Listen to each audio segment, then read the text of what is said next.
I'm Eric Loy, and welcome to Eric Loy Interviews. On this podcast, we talk with folks from the VTuber community on their channels, their talents, their stories, where they come from, and their plans for the future. We've got a Mad Hatter on the line. Mercury is here. Hi. Hi. The maddest Mad Hatter you'll ever Mad Hat. Hello. Thanks for coming on the show. Hello. Well, So nice to meet you finally, Eric. well, I Heard appreciate. nothing but good things. Oh, thank you. That's you haven't talked to my wife, and I appreciate that. I'm sure she has a bunch of lovely things to say and some great stories. Yes, she does. Oh, I love a good story. Yeah. Well, you're never getting her number. Dang. Dang. Yeah. Nope. So, Darn it. we've been talking a lot before we even got started because Mercury's got so many things going on, and a person of many talents and abilities, and across the VTuber sphere and things. You're a founder of different companies. You help people out behind the scenes. First of all, let's get to know you. Please introduce yourself. Well, I don't really have an actual introduction written. I've never actually officially done this before, so let me test this out. Hi there, everybody. I'm Mercury the Mxddhxtter. I am the founder of Wonderland and its affiliate company VT, the VTuber. I don't know what we would call it, talent management. I myself am starting to get into streaming. I have featured on a few streams myself, and you know what? I see the appeal, so I'm going to start having some fun while I work with my friends. I'm always looking for some new people to introduce to my people. So if you're interested in anything that you hear me say, or interested in meeting any of my people, or even interested in my work, please hit me up afterwards. I'm always happy to answer any questions or even talk your ear off. I am a certified yapper. Well, you've hit the perfect occupation here to do it, because if you're not yapping it while you're on as a VTuber, what are you doing?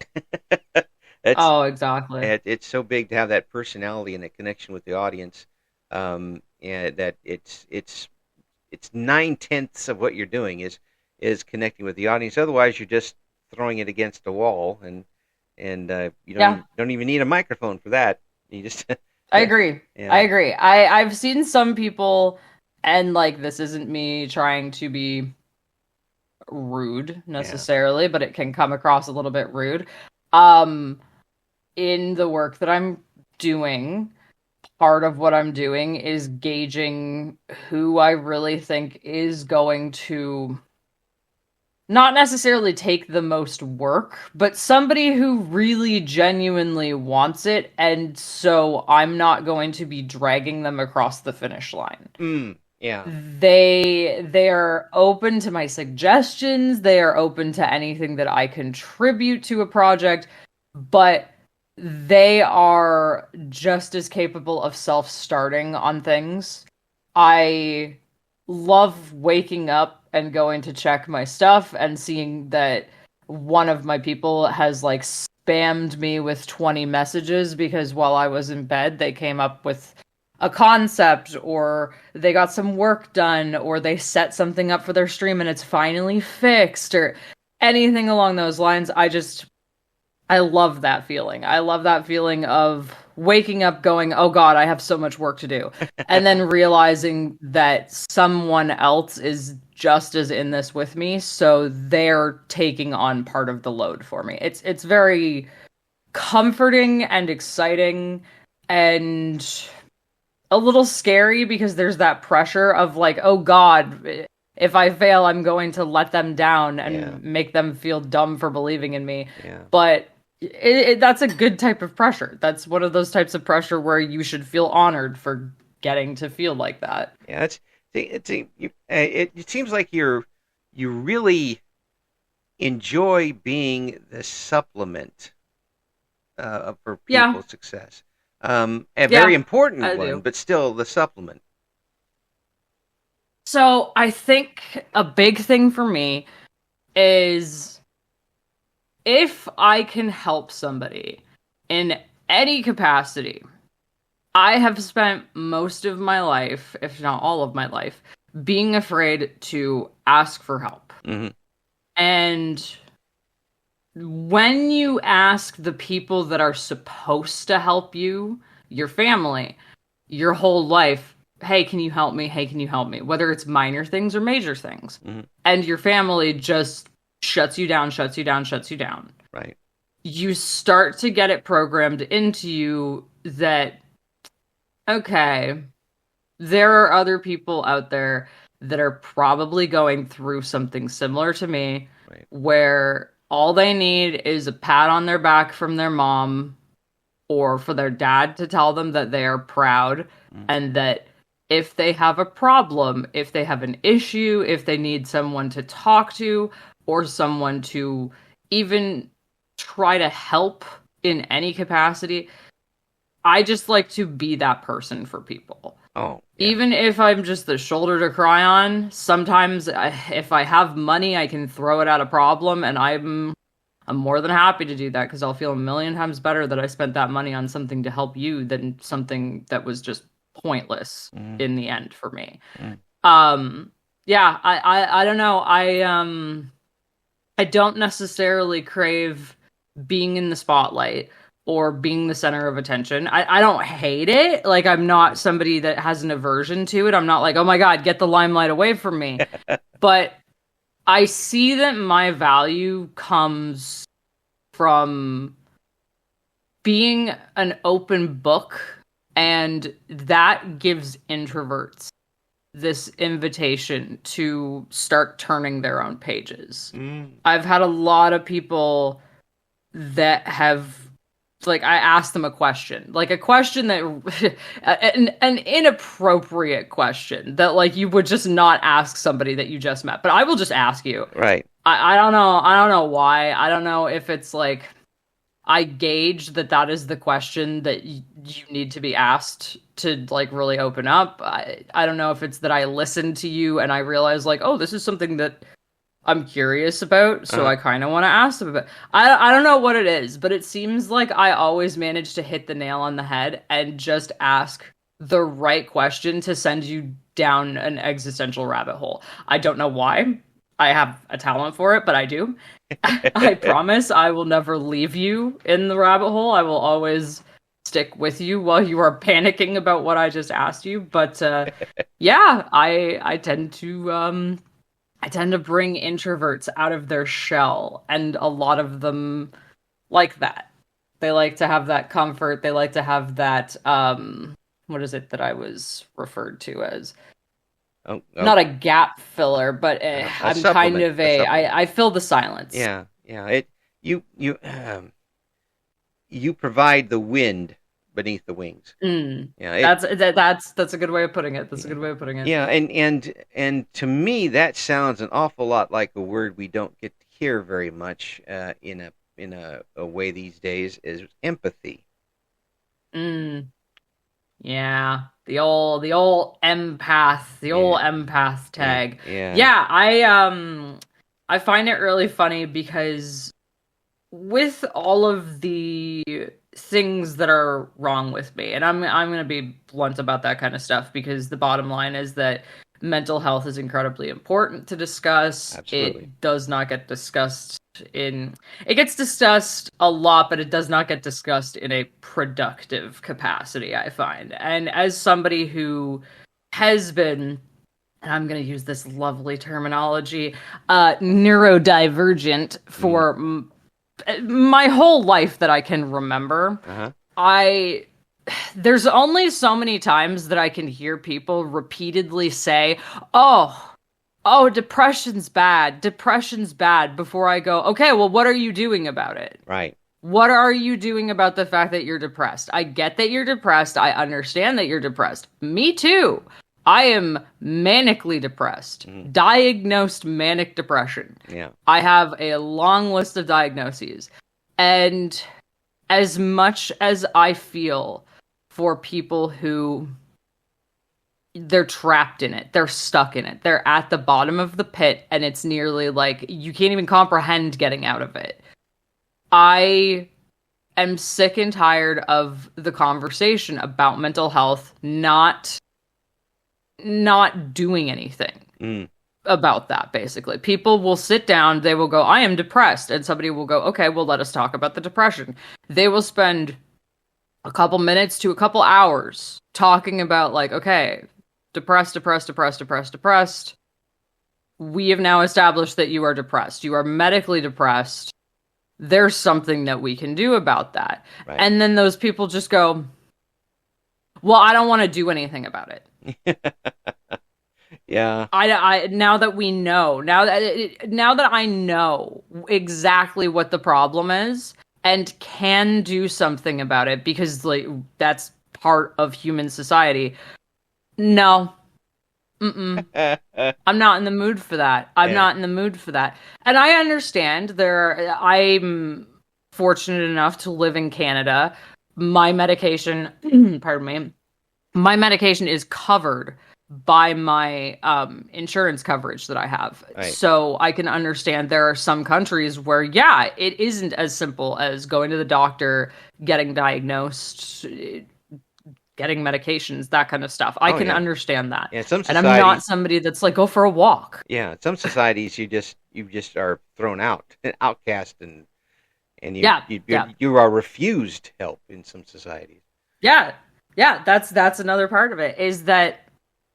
So I have been going to group therapies. I have been locked in the ward a fair few times at this point. My parents are deeply programmed that if somebody is having a mental breakdown or not mentally doing well, they are not trained to handle that. And so the immediate response to anything that ever happened with me when I was a child was take her to the doctor. And the doctor would always recommend that they lock me in the ward for observation.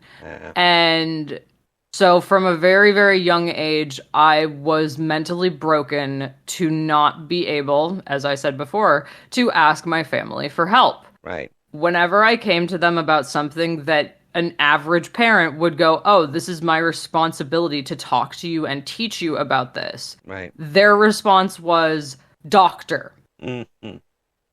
So part of the reason that I identify as the Mad Hatter and have identified as the Mad Hatter for as long as I can remember is because I am not all here. I am not mentally stable. I am also neurodivergent, so the combination thereof is not very fun. That's a heady brew there. Yeah, it's a beautiful combination. Yeah. A beautiful combination of absolute madness. But the thing about it is that I have been messed up for long enough that I realize, okay, I need to work on me. This is my responsibility. Yes, I did not do this to myself. Yes, I did not do to myself what messed me up. However, this is just on me now. Nobody else is around, especially if I'm going to keep pushing them away because of what's wrong with me. Right. I need to get this in order. Whether it be a healthy coping mechanism that I've come up with, whether it be forms of self-care that help me prevent from having episodes. It's all about finding out what is wrong with you, yes, and being able to acknowledge those things, but also being able to find coping mechanisms and find healthy ways to stop doing those things. It's one thing to acknowledge, oh, I am doing bad things, but it's another thing to not actively try to stop doing those bad things. Yeah. At that point, you're just a bad person. Yeah. If you're doing bad things because you have trauma or emotional issues or anything really that does give you an excuse to have emotional issues, okay, yeah, I'm right there with you. That is a fight that I fight alongside you, my dear friend. But take your pills, get your act together, act like a freaking grown up, and stop making it difficult for those of us who are trying to calmly have a discussion about mental health and the effects that it has on people. You're making us look like idiots. Well, You are. yeah, and yet I'm going to venture right out on this limb and say this, but Yeah. you're not the average person who comes up and says this, because you're obviously a very intelligent person. You've assessed the situation over your time, and you know where you're coming from. I mean, you're although all this stuff is happening to you, you got your feet on the ground. You know what's happening. I try my best. Yeah, there's a lot of people who do not, Mm-hmm. and have not been able to make that connection, and sometimes step away from what's happening to them and recognize what is going on and why it's happening, and then start to make the correct moves around it. Um, I hope and pray that they have good support systems and people there who can help them in getting there, and people that they can trust to do that, because it does take that as well. I agree. And in whether it's a tired word at this point or not, but still, maybe that experience has given you that empathetic outlook to be able to help other people, which kind of really puts you in a very special position in the spotlight, whether you don't want it or not. I mean, maybe you're not going to get billboards up, but still, this gives you a very unique opportunity to help people in this regard. I agree. I do agree. I find that, as I said, I am the open book that encourages introverts to turn their own pages. I have, met a few people over the past few months that things didn't necessarily pan out with them, whether it was for personal issues or for actual business concerning issues, where I was like, no, you are too much of an issue. We cannot have you in the company. Either way, when I first met every single one of those people, I immediately made a connection with them, and I like to believe that most of them also connected to me. Either that or they're very good actors. Some of them, whew, I'm not even sure. But yeah, a lot of my experience comes from group therapy. So I sit in group therapy with other people who have similar stories or worse stories that you couldn't even possibly imagine, stories that you would never wish on your worst enemy. And we sit around and we talk. We just talk, because we acknowledge that the more that we talk about it, the more we get it out of our system, the more that we become self-aware of what it is that we're doing and why we're doing it. Yep. The more responsibility we do end up taking on at the end of it. Yeah. It's one thing for us to be diagnosed individuals who don't have the ability to step back and say, oh, okay, that is what caused that emotional outburst. Right. But to sit in a group therapy session and really kind of have that group to bounce your ideas off of and go, hey, so I was at the grocery store the other day and somebody was 3 feet away from me, but that set me off. I had an episode. Yeah. Everybody in that group therapy session is going to sit down and go, okay, well, here's what would have triggered me in that situation. Here's what would have triggered me in that situation. And so you can kind of pinpoint exactly what it was that triggered you in the situation. And you can really go, okay, now that I know what that is, I need to work with this information. Yeah. And one of the things about me, I am, and I hate saying it, because the thing is that when somebody says it, it makes me doubt them.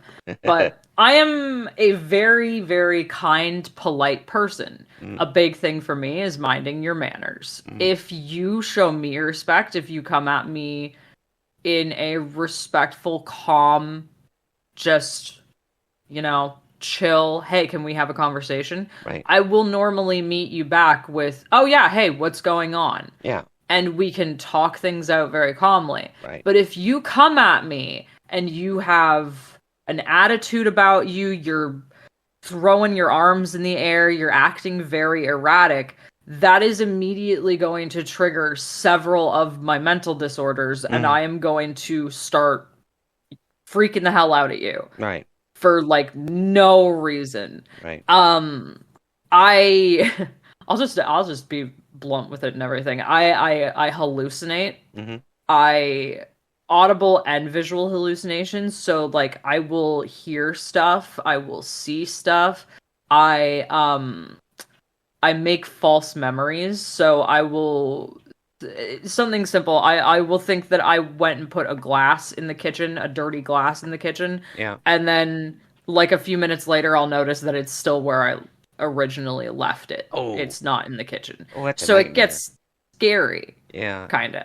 Yeah. I've, Yeah, that shoot. that just sounds like some of my nightmares I have. uh, Oh, yeah. yeah. Yeah. It But is. it's interesting to hear you bring this up because I mean, and you're in a very unique situation to be able to talk about this. But um, recognizing where you are and what is happening with you is so big. If you've got somebody in your life who is a bipolar person, and Yes. whether they have medication that works, whether they have therapy that works, there's still going to be times where there's ups and downs. That's what it's all about.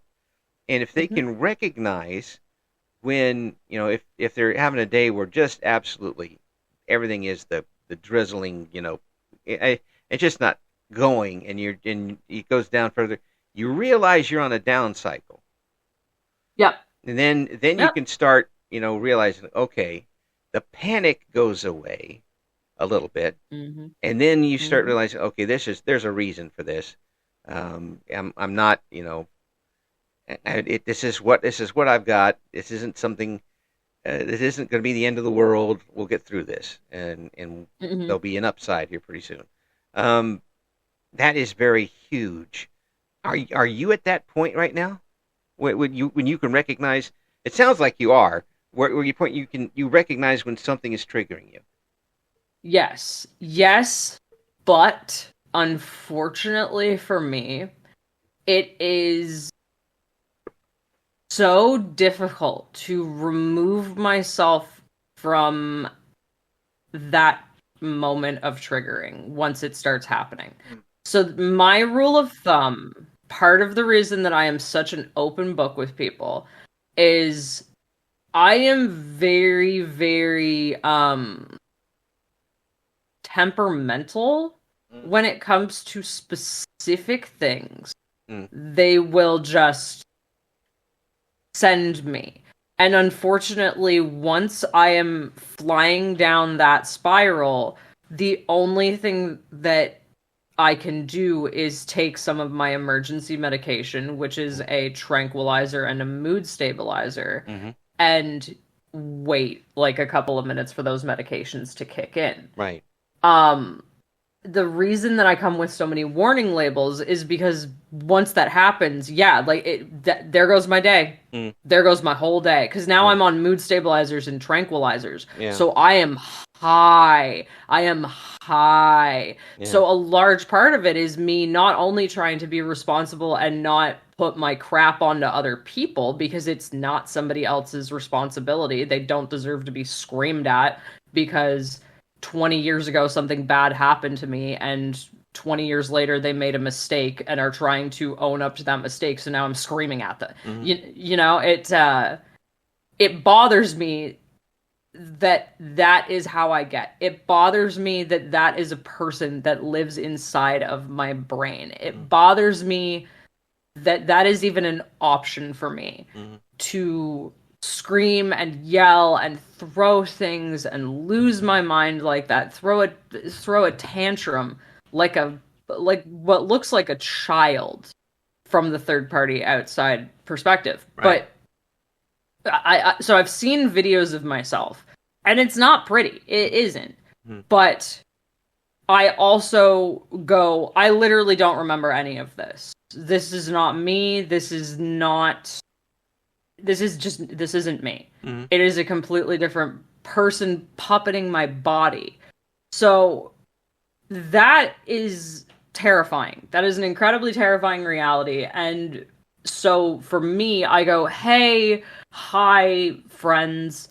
Can you guys just not do any of this? Mhm. Please. Just don't say this, don't do this, you know. And it's pretty simple stuff. It's not me even asking very much of people. It's like, Mhm. hey, don't touch me without my consent. Right. All of a sudden. Right. And people, I hear it all the time. Where people do the whole, you need to learn to control yourself. And my response is, I am 33 years old. I Yeah. know how the hell to control myself. Yeah. How dare you think for even 4 seconds that is acceptable to say to somebody who literally has to take so much medication in a day that it would knock out an elephant, that they need to learn to control themselves. Yeah. You need to learn to meet people part way. Because if you are telling a woman, oh, you are asking to not be touched, and if you are touched, that will trigger your PTSD and you will start hallucinating, you need to learn to control yourself. Well, That yeah. is insane. Yeah. That is an insane concept. That is literally like going to a military veteran who has seen combat, somebody who is severely traumatized, and going, wow, you need to learn to control yourself when you see a gun. Oh, yeah. That's insane. Yeah. That's crazy to me. There's But an old skit that Bob Newhart, the great comedian, used to do, where he was a $5 psychologist before he even did a show. The people would come in and okay. said, I feel this, and he goes, well, stop it. That'll be $5. Yeah. Yeah. Oh my gosh. Yes. That's it. That's exactly it. It's Yeah. so funny because you hear people make that joke all the time Yeah. about, I went to the doctor because my elbow hurt. And the doctor said, well, stop doing the thing that makes it hurt. Oh, doctor, my elbow hurts when I Yeah. bend it like this. Yes. Okay, well, stop doing that. Exactly. Okay. So we all find it funny. We all find it annoying. We all find it stupid when a doctor sees us doing something that we basically like have no control over happening because it's just a natural part of our body. We Yeah. have to bend our elbow that way. Right. And the response is, hey, don't do that. So then why, when I'm actually having a medical crisis, when I literally cannot control myself, when I am making false memories and Right. hallucinating, Yeah. why is the response, well, don't do the thing that makes you do that? Yeah.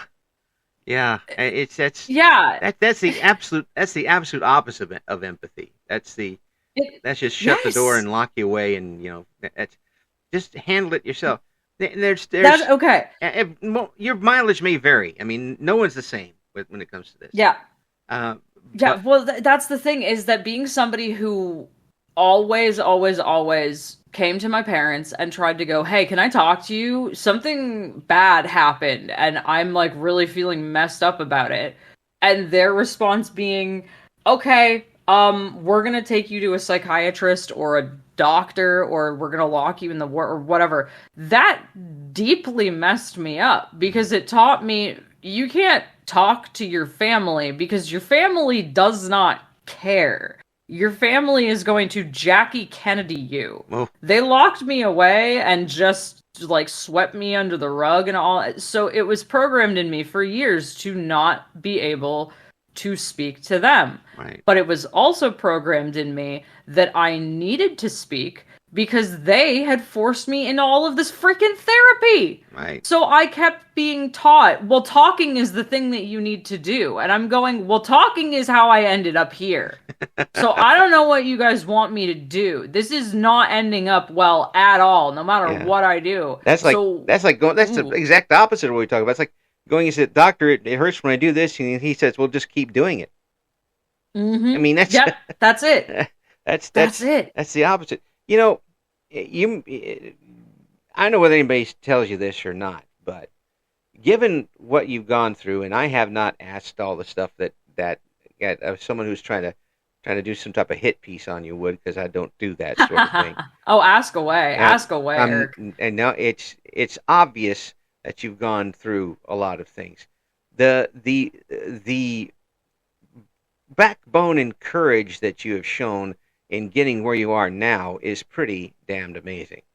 Um, I appreciate it. I say this a lot, and it sounds kind of trite sometimes, but I absolutely believe this for a fact, is that people are not the product of their surroundings. They are the triumph that emerges from those surroundings. hmm And sounds like you're trying to do that every second. Darn right. That's all we can try to do. A big thing in my company is I want to prevent people from hurting others to continue the cycle. Mm-hmm. There's a couple of options for somebody like me. I can completely just become a monster. I can become that person that I hate. That when I am having my more lucid moments and can assess myself, I hate her. I Mm-hmm. hate everything about her. She's a monster. She is cruel. She is unkind. She is not empathetic in the slightest. She will assess everything about you that you could possibly be scared of, Right. be concerned of anyone thinking about you. She will learn those things about you Mm-hmm. and she will throw them back in your face. Mm-hmm. You will literally be like you'll have a fight with me when I'm having an episode or whatever you want to refer to it as, Mm-hmm. and I will rip you apart Mm-hmm. from the seams Yeah. and make you regret ever telling me anything about yourself. Yeah. And then I come back to consciousness. I regain semblance of reality. Yeah. And I go, "Hey, what's up? What happened? Where did I go? What happened while I was gone?" Yeah. And immediately they just look at me like I'm a fucking monster. Yeah. My apologies, my French there. No worries. But they look at me like I'm some sort of monster. Like I intended to say all of that stuff. And then I asked them, like, what did I even say to you? What did I say to you that made you so upset? And then they explained to me one thing or another, or like the whole monologue that I did. Right. And I go, okay, I understand that you are upset that I attacked you over that. I can see completely where that is inappropriate for me to have said or done any of what I did / said. However, can you see that I was in such a state of emotional duress that just about anyone in that situation would have started lashing out and attacking you like a wild animal backed into a corner? Mm-hmm. Can you see that? And then those people are just so hurt by the thing that I said, and I'm just over here like, okay, Yeah. I get Yeah. that I hurt you, and I'm sorry that I hurt you, but come on. It's Come on. it's Can we act like grown-ups? I'm not a bully. This isn't yeah. a schoolyard. Yeah. I didn't say something that can't be fixed. But sometimes I just say something that's just so cruel that it just sticks with you. Well, yeah, and And words do that to folks yep. on occasion. It's gotta be. I can't see. I use the word empathy, but I have a hard time putting myself in your shoes because it's just unfathomable to me that you've had to go through this and still be able to come out on the other end, not like sausage after all this. I mean, I appreciate your acknowledgement of not being able to fathom, because the thing about it that I have the biggest issue with, and I think that we all have this issue. Hell, teenagers have this issue with their parents. Mhm. The whole, you don't understand, but you do not need to understand. Mhm. You simply need to grasp the concept that this is what is happening. Yeah, yeah. It doesn't matter if you understand it. It doesn't matter if it falls into your understanding of the universe. It does not matter because the world, the universe, whatever you want to believe in scientifically that goes beyond the world and the universe, Mhm. they do not run on one single person's understanding of reality. Yes. And if that was the case, we would all be dead right now. Yes. That is madness. Yeah. So I will be in one of those situations and I will just be begging people, please just back off. Please just for the love of God back off, because if you do not back off, I can feel this I describe it as an itching behind my eyeballs. I Yeah. can feel this like clawing, and Yeah. I'm gonna lose it. I get to this stage where I'm like, okay, if you push me anymore and we go beyond this point, I'm gonna have to take my emergency meds, and there's nothing that we can do about it. So please, for the love of God, just shut up, just shut up, just shut up. Yeah. And they will keep digging, keep digging, keep digging, and then I snap, lose touch, like it becomes this whole thing where then you have to try to calm me down, but Right. you don't want to calm me down because I'm saying some of the most horrible things to Oh you yeah. possible. You're So you're it's just spinning like a Cuisinart, and they're trying to look for the off switch. I mean, exactly, exactly. And yeah, like I said, at that point, I just have to take my emergency medication. And I like to take a nice warm bath with some music and just kind of like zone out a little bit. That's my self-care. Nice mm, bubble bath with yeah. some Epsom salts. That's my self-care. If I cannot have a bath, I am anxious. I am itchy. I am crazy. I am very skittish. Yeah. So yeah, like the bottom line of it is that assessing yourself and establishing what is wrong with you is only part of it. There's not really much of an excuse once you know what is wrong with you, unless you are literally like incapable of taking care of yourself. And like there's nothing wrong with that. If you need someone assigned to you to help you live your day by day Mm, because you cannot function in society or because you do have a learning disability or something along those lines, yeah. there's nothing wrong with that. There isn't. Yeah. But you need to establish whether or not that is where you're at. If you need to be helped and you have mental, I don't want to say inefficiencies because that sounds rude, but if you don't have the ability to function day by day on yourself, Hmm. then I'm sorry, but you need to step back and establish that you're not going to be treated like a fully functional adult. Yeah. So So, which is it? sooner or later, you have to kick pride out, and like you're not going to be able to That be all you can be without accepting this. exactly. It's either go and say, "Hey, I cannot control myself and I cannot take responsibility for the way that I am. Somebody please help me." And then I will look at you and go, "Okay, you're not fully responsible for what you're doing, but I'm also not going to take your opinion on things because you are not in your right mind." Hmm. Whereas if you are somebody like me who is genuinely trying their best to function day by day, I'm trying my best to not need any form of assistance. Sometimes I get a little brain foggy. I'm looking into a dog, Mm. but that's not necessarily somebody that I wouldn't take the opinion of just because they have a canine. Mm. Um yeah, like it's that level of, are you a grown up or are you a frickin' child? Right. Because if you are a child, fine, I can't blame you for your ignorance. You're still in the process of growing, learning, becoming a fully functional adult.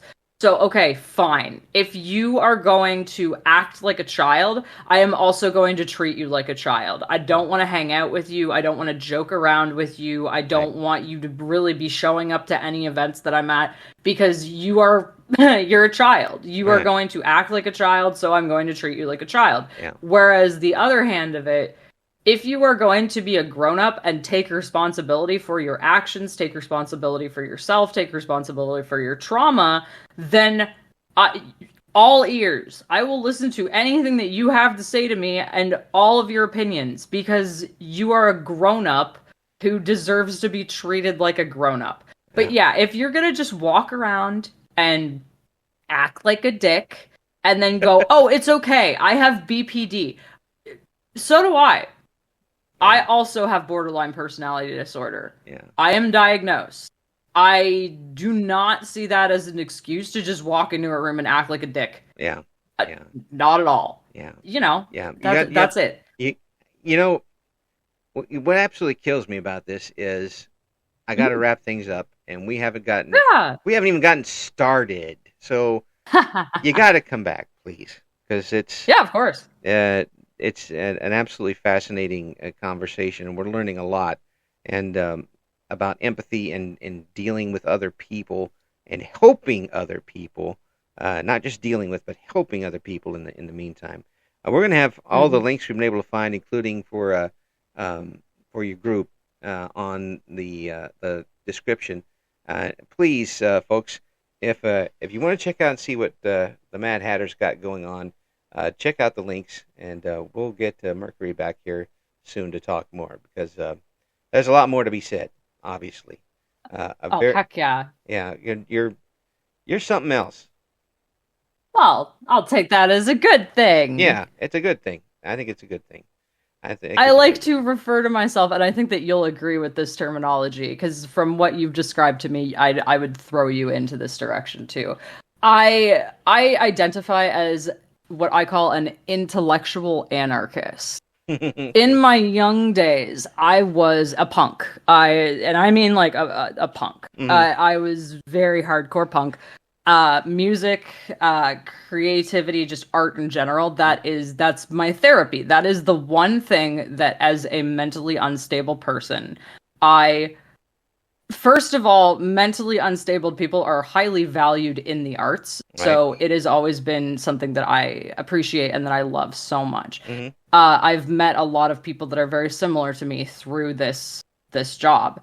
And so intellectual anarchy is how I slowly evolved over time, because I realized that just kind of screaming into the void, screaming about society being broken, screaming about stuff being wrong, the people that are doing the wrong things, they know that they're doing it. Yeah. They're actively evil and making those decisions. That's what makes them bad people. They are fully aware of what they are doing. Mm-hmm. So with my company, with my group, with any of my people, we have the expectation that we're going to take all of this down. We are going to rip it down from the outside in and from the inside out, but we are going to leave some infrastructure so that we can rebuild.